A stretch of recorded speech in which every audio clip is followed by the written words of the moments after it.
بخوانید مرا تا اجابت کنم شما را.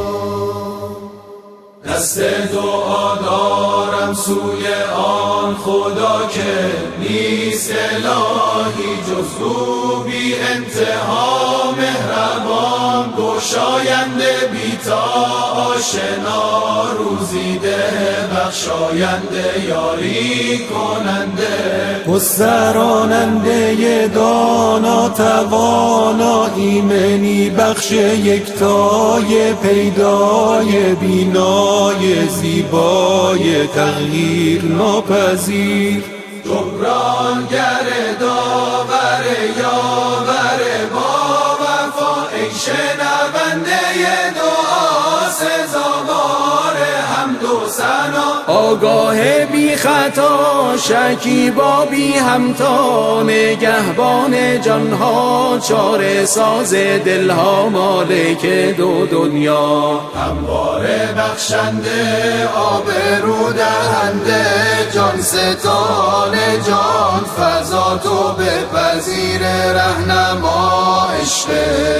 بی انتها، ای پوشاننده همیشه پاینده، ای نور تابنده از ازل تا ابد زنده، گردآورنده آفریننده، هستی بخش دل سوز فرزانه، هویدا یابنده گرداننده نگهدارنده، صاحب بخشش و دانش، نیکوترین صاحب و دارا وادارنده، فرمان روای آمرزنده، بی نیاز از عالم و بالا برنده، یگانه جان بخش، نخستین و واپسین شکافنده ذره ها، بالا جاودان نور ایمان آرامش